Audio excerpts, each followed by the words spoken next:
The Pacific swallowed him whole.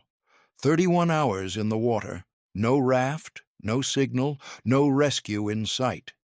The ocean had already won. His throat burned with salt. His skin blistered under a sun that offered no mercy. The sharks circled twice before dawn, then returned with the afternoon current. His life vest barely held air. His legs had stopped kicking hours ago. John A. Burns was no longer a naval aviator. He was debris. Floating wreckage the war had already forgotten. The Japanese controlled these waters. Search planes had passed overhead. Destroyers cut wakes along the horizon. If they found him, capture was certain. If they didn't, the sea would finish what the enemy started. Either way, his war was over, but the ocean wasn't done with him yet. The mathematics of survival in the Central Pacific were brutal and precise. Water temperature hovered near 82 degrees, warm enough to prevent immediate hypothermia, but relentless in its extraction of energy through constant movement. A man without flotation could tread water for perhaps 8 hours before exhaustion dragged him under. With a partially inflated life vest, that window extended to maybe 40 hours, assuming no injuries, no blood in the water, no psychological collapse. John Burns had all three working against him. The TBD Devastator he'd flown had taken fatal damage during the attack run. The aircraft was never designed for the punishment it absorbed that morning. Its fuel lines ruptured, its engines seized. The controlled descent into the Pacific had been textbook until the moment of impact, when the airframe's structural limitations became violently apparent. Burns hit the water hard. The cockpit canopy jammed halfway open. Seawater rushed in faster than he could process what had happened. His radio man was already gone, lost somewhere in the chaos of the crash or pulled under by the sinking aircraft. Burns barely cleared the wreckage before the Devastator slipped beneath the surface, taking with it everything except the clothes on his back and the partially functional Mae West around his chest. The survival kit was in the aircraft. The signal mirror was in the aircraft. The dye marker, the flares, the emergency rations, all of it descended into the black Pacific depths, while Burns watched the last air bubbles rise and burst around him. He was alone in the most contested waters on Earth. The first hour passed in shock. His body performed the mechanical functions of survival without conscious input. His arms moved, his legs kicked occasionally. His eyes scanned the horizon for something, anything, that might offer rescue. But the sky remained empty of friendly aircraft, and the distant shapes on the water belonged to an enemy fleet that had no interest in recovering downed American aviators. By the third hour, the reality of his situation began to crystallize. He was floating somewhere in the Central Pacific, exact position unknown, surrounded by Japanese naval forces conducting active combat operations. His carrier, if it still existed, was engaged in a battle whose outcome he could not know. No one had seen him go down. No one knew where to look. The standard search protocols assumed a pilot could maintain position near his crash site, could deploy signal equipment, could survive long enough for rescue aircraft to sweep the area. Burns had none of those advantages. The afternoon sun climbed toward its apex, and the ocean transformed into a mirror of unbearable brightness. He closed his eyes against the glare and felt the first tremors of genuine fear working through his chest. Not fear of death, exactly. Something worse. Fear of the waiting, fear of the slow dissolution that the Pacific promised to those who fell into its grip. The human body can survive approximately 3 days without water, but exposure accelerates that timeline. Sun poisoning, salt ingestion, the constant motion of waves that prevents true rest. Burns knew these facts from survival training, from the clinical lectures delivered in comfortable classrooms thousands of miles from this empty horizon. Theory and practice diverged sharply in the Pacific. By nightfall, he had drifted into a strange equilibrium between consciousness and dream. The stars emerged with impossible clarity, the same constellations he'd studied during celestial navigation training, now wheeling overhead with cold indifference to the speck of humanity floating beneath them. He talked to himself. Standard procedure for maintaining mental coherence during extended isolation. He recited aircraft specifications. He listed the names of his squadron mates. He described in exhaustive detail the mechanical procedures for engine maintenance that he'd learned at Snow Flight School. Anything to keep the mind working when the body had nothing left to give. The sharks appeared sometime after midnight. He felt them before he saw them. A subtle change in the water's movement, a pressure wave that brushed against his legs with exploratory intent. His heart rate spiked. His hands tightened into fists, though he had no weapon, no defense, nothing but the desperate hope that the scent of his blood hadn't spread far enough to trigger a feeding response. The wound on his forehead, where the canopy frame had caught him during the crash, had clotted hours ago. But the sea knows blood. The sea remembers. The sharks circled twice, then disappeared into the darkness below. Burns didn't sleep that night. If this history matters to you, tap like and subscribe. John A. Burns came from a world that bore no resemblance to the Pacific Theater's vast indifference. Born in the early 1920s, he grew up in an America still recovering from the First War and careening toward the economic devastation of the Depression. His childhood unfolded in the rhythms of small-town life, church on Sundays, work during the week, the slow accumulation of responsibility that shaped young men into something useful. Aviation entered his consciousness the way it entered most young men's minds in that era, through newsreels and magazine photographs, through the romantic mythology of Lindbergh and the barnstormers who turned flight into spectacle. But Burns possessed something beyond mere fascination. He had the particular combination of mechanical aptitude and physical calm that naval aviation demanded. The Navy found him in the late 1930s, during the desperate expansion of military aviation that preceded American entry into the war. He was the right age, the right temperament, the right mixture of confidence and trainability.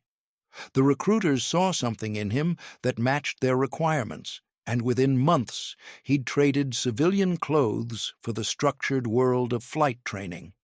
Pensacola broke men who couldn't adapt. The program designed itself around elimination, sorting those who could handle the pressure from those who couldn't.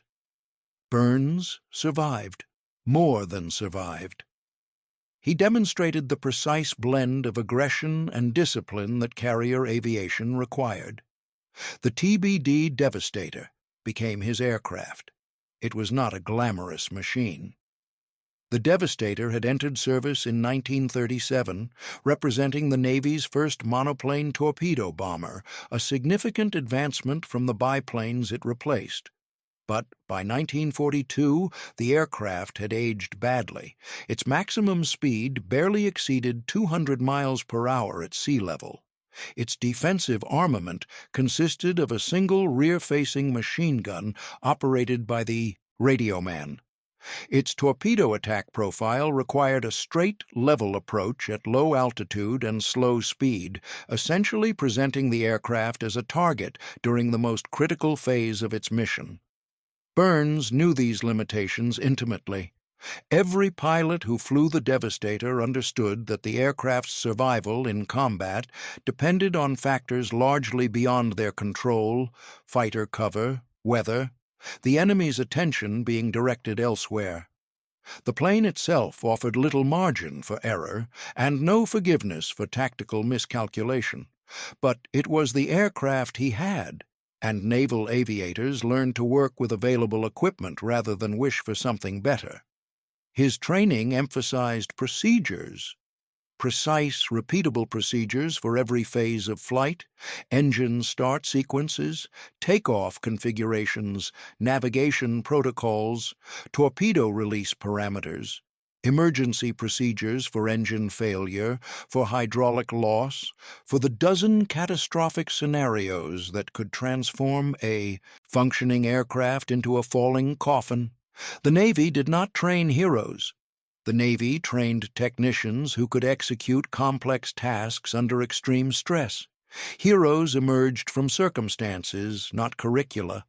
What the training provided was the foundation of habit, the automatic responses that would keep a pilot thinking when panic demanded surrender. Burns absorbed these lessons with the quiet intensity that characterized his approach to most challenges. He was not the loudest voice in the ready room. He did not tell the most elaborate stories or attract the most attention during liberty. He was the pilot who checked his aircraft twice before launch, who asked the maintenance crew specific questions about fuel flow and oil pressure, who treated the Devastator's limitations as problems to be managed rather than deficiencies to be mourned. His squadron deployed to the Pacific in early 1942, joining the desperate American effort to slow Japanese expansion before it reached Australia and threatened the entire strategic balance of the war. The carriers were the only offensive weapon America possessed in those early months. Everything else had been destroyed at Pearl Harbor or scattered across defensive positions that could not hold. Burns flew patrol missions. He practiced torpedo runs against fleet exercises. He waited for the combat that everyone knew was coming, the decisive engagement that would determine whether America could hold the line long enough to rebuild its shattered Pacific forces. He wrote letters home that revealed nothing of the tension building in the fleet. Naval censorship prohibited operational details, but Burns would have said little anyway. There was nothing to say that wouldn't worry people who couldn't help and couldn't understand. The Pacific was another world, separated from American life by more than miles. What mattered was the mission. What mattered was being ready when the order came. The morning began, like every other combat launch, with the peculiar mixture of routine and terror that defined carrier operations. Burns woke in darkness, ate breakfast without tasting it, attended the briefing that outlined the day's objectives. Intelligence had located Japanese carriers. The fleet would strike before the enemy could strike first. Every available aircraft would launch. The Devastators would carry torpedoes. These facts arrived with clinical detachment, as if describing someone else's war, someone else's risk. Burns listened, took notes, asked the questions that procedure required. Then he walked to his aircraft and began the pre-flight inspection that had become automatic after hundreds of repetitions. The Devastator sat on the flight deck, its torpedo slung beneath the fuselage, its engine ticking with residual heat from the warming procedure. Burns checked control surfaces, fuel levels, oil pressure. His radio man performed parallel checks in the rear cockpit. Neither spoke more than necessary. There was nothing to say that wouldn't dilute the focus required for what came next. The launch signal came with the morning sun. Burns felt the catapult catch grab his aircraft, the momentary suspension before the violent acceleration that threw him from 0 to flight speed in the space of seconds. The Devastator clawed into the air, heavy with its torpedo load, struggling for altitude in the humid Pacific atmosphere. He formed up with his squadron. The formation took shape around him, a geometric pattern of aircraft converging toward coordinates that promised contact with the enemy fleet. Below, the ocean stretched endlessly in every direction. Above, scattered clouds offered occasional concealment, but no real protection. The flight to the target area consumed fuel and time. Burns monitored his instruments, adjusted his position in the formation, and tried not to calculate the odds that occupied every pilot's mind during the long transit to combat. What happened next unfolded with the compressed violence that characterized carrier warfare. The Japanese fleet appeared on the horizon, its ships maneuvering in defensive patterns, its combat air patrol already climbing to intercept the incoming American formations. The Devastators descended toward their attack altitude, slowing to the precise airspeed required for torpedo release, presenting themselves as targets in the process. Burns watched aircraft begin to fall. The enemy fighters hit the formation with methodical precision. Devastators exploded. Devastators burned. Devastators spiraled toward the ocean without any apparent resistance, their defensive armament hopelessly inadequate against the nimble fighters tearing through the formation. Burns pressed on. There was nothing else to do. The torpedo run required commitment. Once begun, it could not be abandoned without wasting the entire mission, without making the losses meaningless. He doesn't remember exactly when his aircraft took the hit. Combat compresses time into unrecoverable fragments. At some point, the engine changed sound. At some point, oil pressure dropped. At some point, he realized the Devastator would not survive long enough to reach the carrier, would not survive long enough to reach anywhere. He dropped the torpedo. Whether it struck anything, whether it contributed to the battle's outcome, he would never know. The immediate concern was getting the aircraft into the water without killing himself and his radio man in the process. The ditching procedure flashed through his mind, the training reasserting itself when conscious thought had become impossible. Slow to minimum controllable airspeed. Establish nose-high attitude. Contact water tail first if possible. Prepare for rapid deceleration and flooding. The Pacific rushed up to meet him. The impact separated consciousness from continuity. Burns experienced the crash as a series of disconnected sensations, violent deceleration, rushing water, the struggle to release his harness, the desperate push toward the surface before his lungs demanded air they couldn't have. He broke the surface into chaos. The aircraft was gone, his radio man was gone. The battle continued somewhere in the distance, explosions and smoke columns marking the destruction that would later be recorded as one of the war's pivotal engagements. Burns floated alone, watching the war happen without him, already becoming a footnote in a story that belonged to others. The afternoon heat pressed down. The ocean held him in its patient grip, and the waiting began.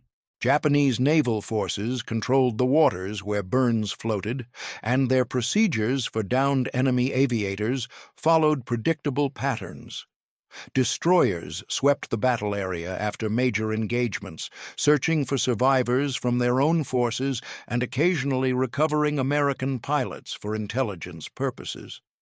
A captured aviator could provide information about carrier operations, squadron strength, aircraft capabilities, and fleet dispositions. Living prisoners had value. Dead pilots offered nothing. But the search patterns concentrated on known crash sites, on areas where observers had marked aircraft going down, on coordinates where survivors might reasonably be expected to float. Burns had gone down far from any Japanese ship that might have noted his position. His crash occurred in the chaos of the American attack, when enemy attention focused entirely on defense and counterattack. No Japanese vessel knew he existed.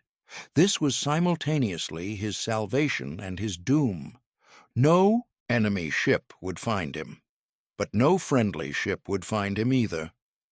The American fleet had withdrawn after the engagement, its surviving aircraft recovered, its damaged ships limping toward repair facilities, its commanders focused on strategic outcomes rather than individual missing pilots. Burns entered the zone of bureaucratic absence, the gap between operational attention and rescue resources. His squadron would report him missing. His status would remain undetermined for days, possibly weeks. Eventually, someone might organize a search. but by then the ocean would have long since claimed whatever remained. The second night proved worse than the first. His body had begun the systematic shutdown that extreme exposure initiates. Dehydration thickened his thoughts into sluggish fragments. Sun poisoning covered his exposed skin with angry inflammation. The salt coating his lips and tongue created a maddening illusion of thirst that drinking seawater would only worsen. He knew better than to drink the ocean. Training had been explicit on this point. Seawater's salt content exceeds what human kidneys can process. Drinking it accelerates dehydration rather than relieving it. Every survival manual, every instructor, every experienced sailor repeated this fact until it became unquestionable. But the thirst was terrible, and training fights a losing battle against the body's desperate demands. Burns didn't drink. Some combination of discipline and fear kept his lips sealed against the water that surrounded him. But he understood, with growing certainty, that this restraint would only extend his suffering, not guarantee his survival. The dawn brought heat. The heat brought exhaustion. The exhaustion brought hallucinations. He saw aircraft that weren't there. He heard voices that existed only in his deteriorating mind. He carried on conversations with squadron mates who were either dead or hundreds of miles away. The boundary between reality and delusion dissolved in the Pacific glare. But something persisted beneath the hallucinations, some core of awareness that continued monitoring the horizon, continued hoping for the impossible rescue that statistics made increasingly unlikely. The human mind possesses remarkable resilience when it chooses to fight. Burns had chosen, somewhere in the first hours after the crash, and that choice sustained him through conditions that should have broken him. The third morning arrived, and with it, against all probability, a shape appeared on the horizon. Burns would later struggle to describe what happened next, the sequence blurred by dehydration and the strange compression that extreme circumstances impose on memory. A ship appeared, an American ship. Somehow, in the vastness of the Pacific, a vessel stumbled upon the nearly invisible speck that John Burns had become. The ship was not searching for him specifically. No one knew he was there. The encounter resulted from pure chance, from the intersection of naval movements that had nothing to do with rescue and everything to do with the war's larger requirements. Burns saw the ship and did nothing heroic. He raised an arm. He may have shouted, though his throat produced sounds barely louder than whispers. He simply existed, and the ship's lookouts, by some miracle of attention or timing, noticed him. What followed required him to make a choice that seems simple in retrospect, but carried enormous weight in the moment. He could remain passive, wait for the ship to maneuver toward him, trust that standard rescue procedures would unfold in standard fashion. Or he could do something that seemed irrational given his physical state, something that every logical calculation argued against. He began swimming toward the ship. His legs had stopped working properly hours earlier. His arms moved through water with the mechanical slowness of complete exhaustion. Every stroke cost energy he did not possess. The ship was still distant, still uncertain, still capable of changing course and disappearing over the horizon without ever realizing what it had almost found. Burns swam anyway. The decision made no tactical sense. He was shortening a distance that the ship could cross far faster than he could. He was burning calories that might determine whether he survived the next few hours. He was acting against the survival training that emphasized energy conservation and passive waiting, but something in him refused to wait. After 30-plus hours of helpless floating, of watching, the ocean decide his fate. Burns chose to move, not because movement was efficient, because movement was human. The ship altered course toward him. Whether his swimming attracted additional attention, whether the lookouts would have directed rescue regardless, these questions have no certain answers. What matters is that Burns was still swimming when the rescue team reached him, still moving when hands grabbed his arms and pulled him from the water that had nearly claimed him. He collapsed on the deck. Consciousness flickered in and out. Medical personnel appeared, assessing his condition with the practiced efficiency of men who had treated exposure victims before. Burns was alive. Against mathematics, against probability, against the Pacific's patient hunger, he was alive. Recovery from extreme exposure follows its own timeline, measured not in hours, but in days and weeks.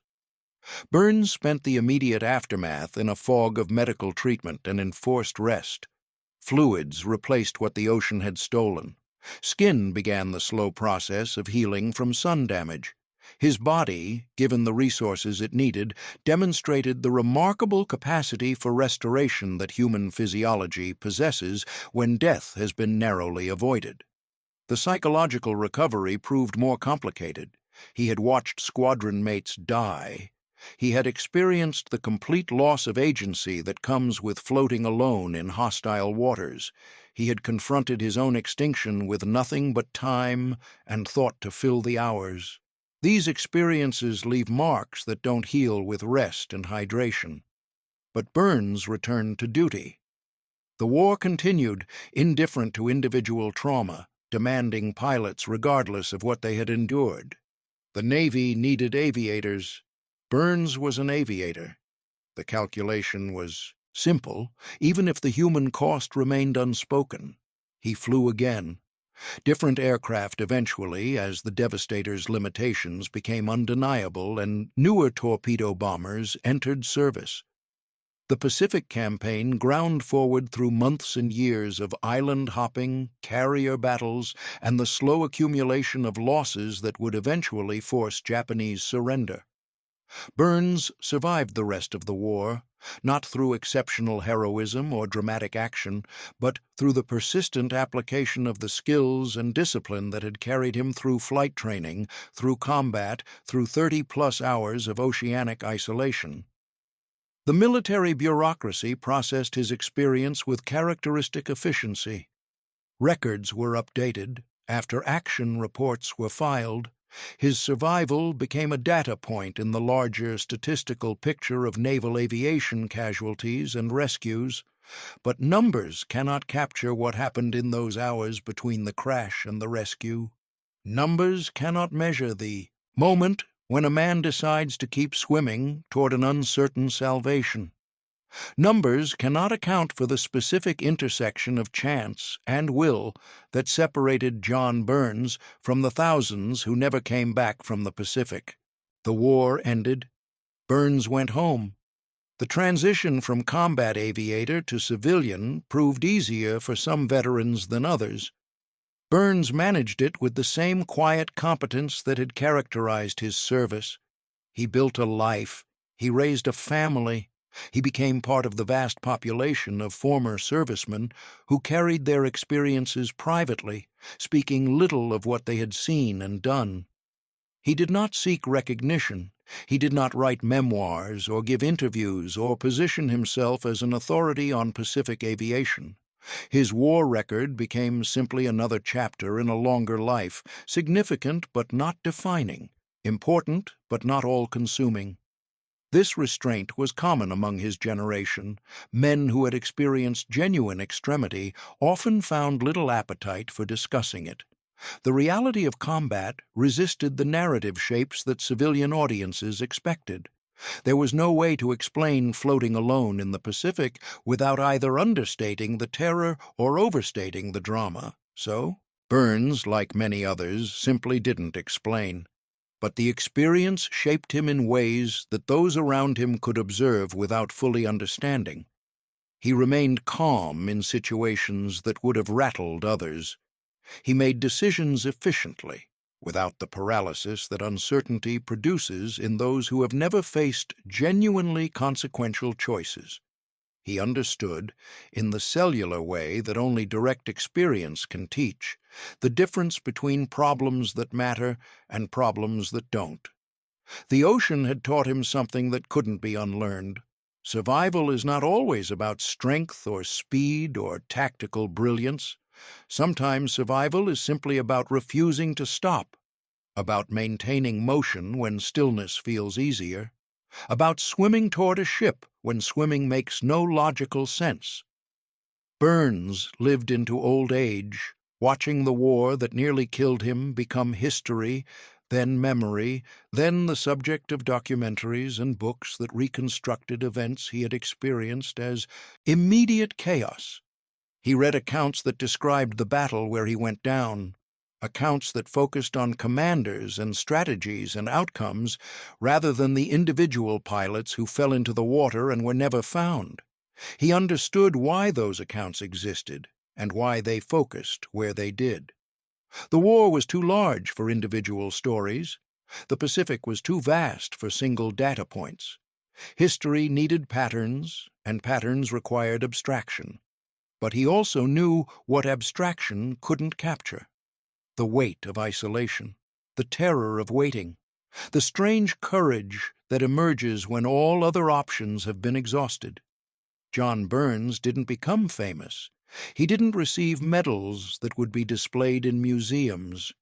He became, instead, something both more common and more remarkable: a man who faced the worst the Pacific could offer and came back to live an ordinary life. The ocean that nearly took him eventually became just another memory, fading like all memories fade, leaving behind only the hard-won understanding that survival often depends on decisions that make no sense to anyone who hasn't been there. He kept swimming. That was enough